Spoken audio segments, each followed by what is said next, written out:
বন্ধুরা, দারুণ স্বাদের আজকে কলা পাতায় ভাপা রোল পিঠে বানাবো, দেখতে থাকুন। পুর বানাবো। 1 কিলো দুধ নিয়েছি, এইটা আমি ছানা কাটিয়ে নেবো।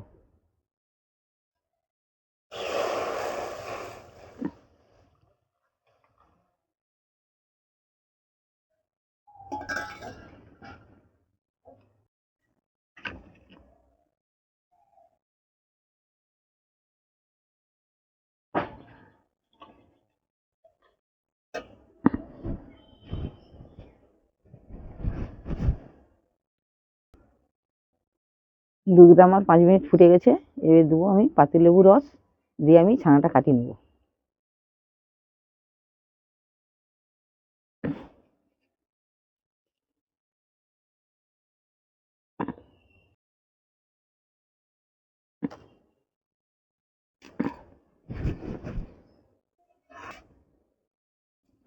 সুন্দরভাবে ছানাটা কেটে গেছে, এবার আমি লাবিয়ে নেবো।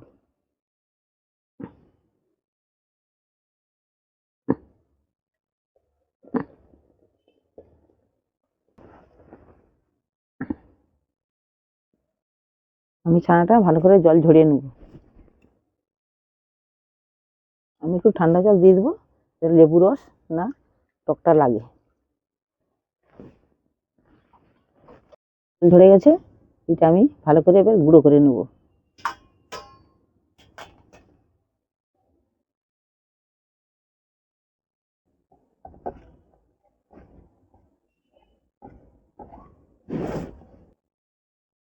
ভালোভাবে আমি এটা গুঁড়ো করে নিয়েছি। এবার এটা আমি কড়াই দিয়ে দেবো।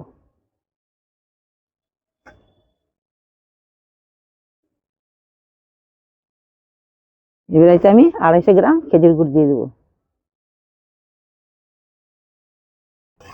ভালো করে এটা আমি মাখিয়ে নেবো।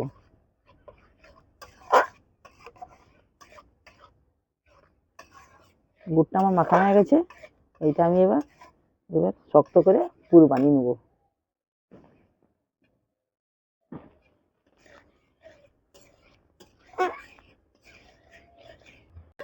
পুরটা ঘন করার জন্য দিয়ে দেবো 100 গ্রাম গুঁড়ো।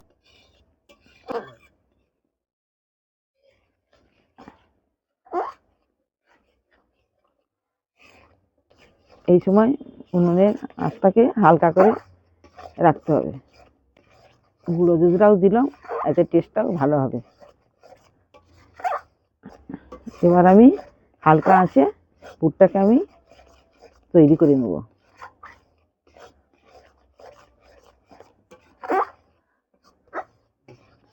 পুরটা আমার তৈরি হয়ে গেছে, এবার আমি এটা লাবিয়ে নেব। আমি এটা একটু চালিয়ে দেবো খুন্তি দিয়ে, যেন তাড়াতাড়ি ঠান্ডা হয়ে যায়। কড়া গরম হয়ে গেছে, আমি চালের গুঁড়িটা অল্প করে একটু ঘি দিয়ে আমি ভেজে নেব।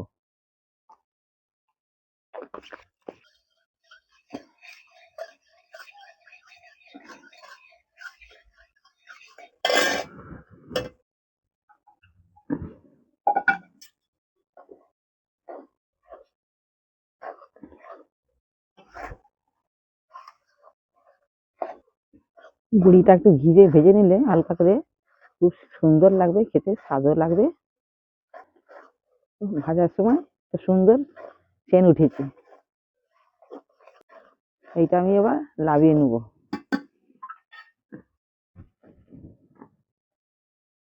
আমি একটু গরম জল করে নেবো এটা মাখানোর জন্য।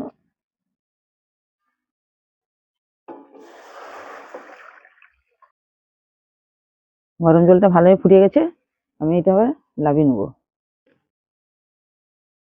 চালের গুঁড়িটা আমি একটু নুন দিয়ে দেবো।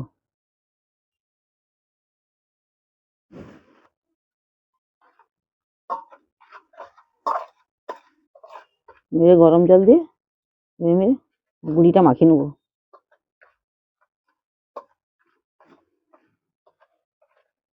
ভাজা গুঁড়ি তো একটু জল বেশি লাগবে আর কি।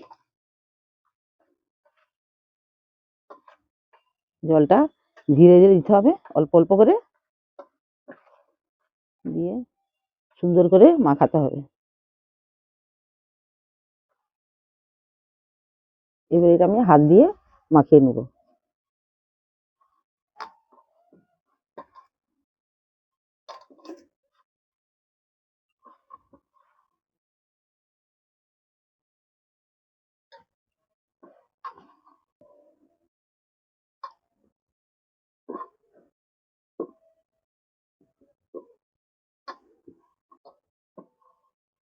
এটা মাখানো হয়ে গেছে গুঁড়িটা, আমি এটা এবার নাড়ু করে আমি রেখে দেবো।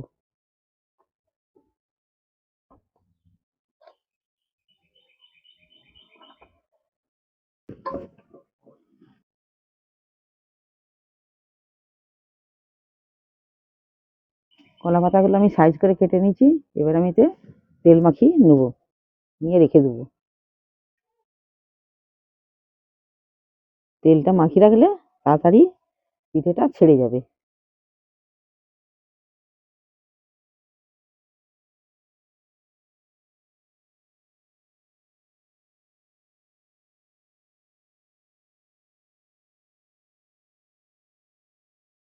এবার আমি ক্ষীরটাকে সরু সরু করে আমি তৈরি করে নেবো।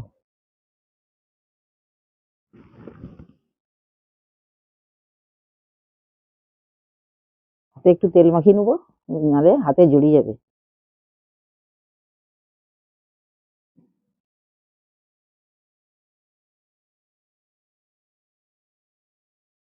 এইভাবেই সব পুরগুলো সব করে নেবো। আমি এইভাবে পুরগুলো সরু সরু করে আমি রোল করে নেবো।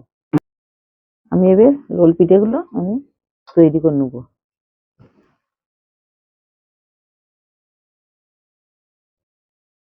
আমি এবার লুচির মতো করে আমি হাত দিয়ে তৈরি করে নেবো।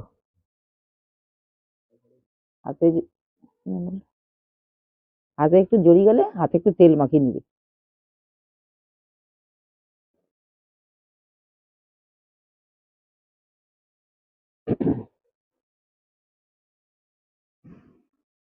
এইভাবে আমি রোল করে নেবো।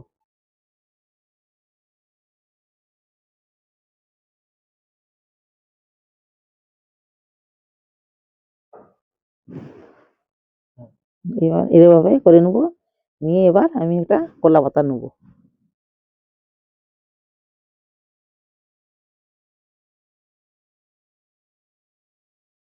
টাইট করে আমি রোলটা তৈরি করে নেবো।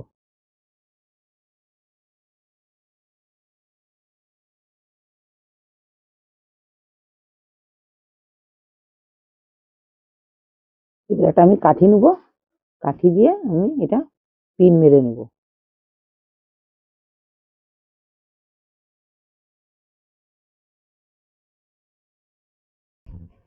এইভাবে আমি পিঠেগুলো সব তৈরি করে নেবো।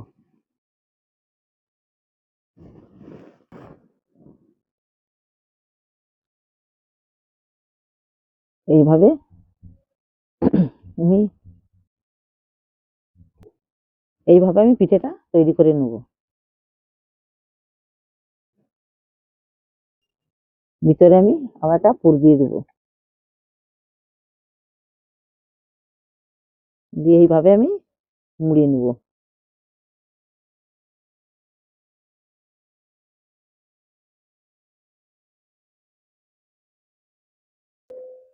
ধারগুলো আমি হাত দিয়ে আমি ঠিক করে নেবো। তারপরে এইভাবে আমি কলা পাতায় মুড়িয়ে নেবো।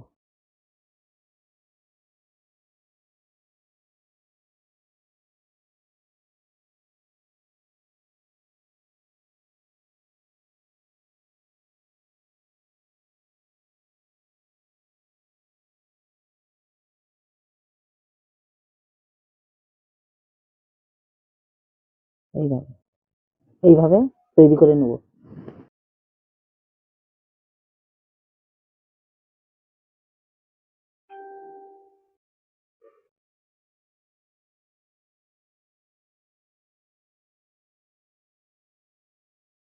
আমি এগুলো তৈরি করে নিয়েছি, এগুলো আমি এবার ভাপিয়ে নেবো।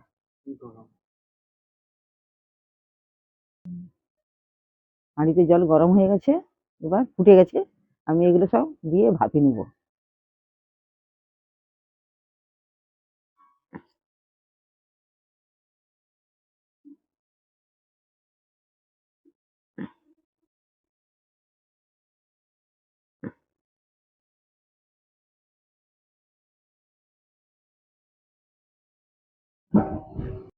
আমি সাজিয়ে নিয়েছি, এইভাবে আমি চাপা দিয়ে দেবো।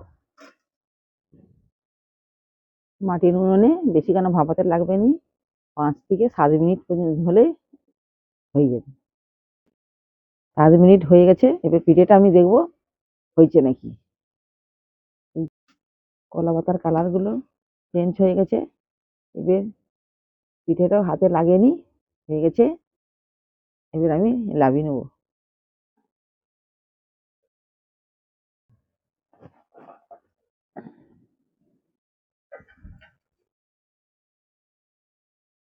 একবার হয়ে গেছে, আর একবার পিঠে বসাবো, আমি দিয়ে দিচ্ছি।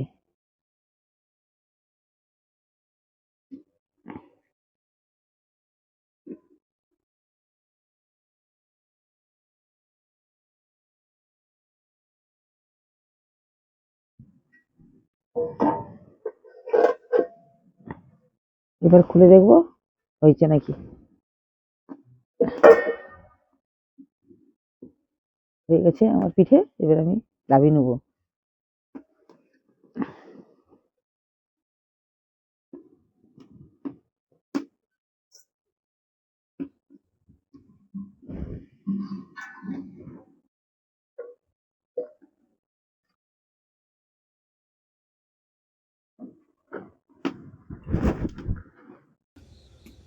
আজকে মা বানিয়েছে ভাপা রোল পিঠে, খেয়ে দেখবো কিরকম।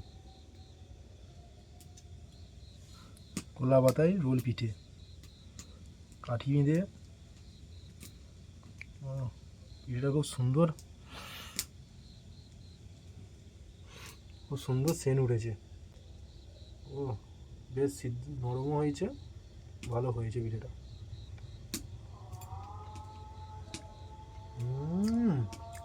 দারুণ হয়েছে, দারুণ। নলেল গুড়ের সন্দেশ দিয়ে পিঠে, খুব সুন্দর হয়েছে। এই শীতেতে নলেল গুড়ের ক্ষীর তৈরি করে এরকম ভাপা পিঠে বানিয়েছে। এইভাবে একবার রান্না করে খেয়ে দেখবেন, খুবই ভালো লাগবে। এই ঠান্ডা কনকনে ঠান্ডায় এরকম পিঠে খাবেন, খুব ভালো লাগবে। এইভাবে বাড়িতে পিঠে তৈরি করে খেয়ে দেখবেন, খুবই ভালো লাগবে। দেখা হচ্ছে অন্য দিন অন্য ভিডিও নিয়ে। আজকের মতো টাটা।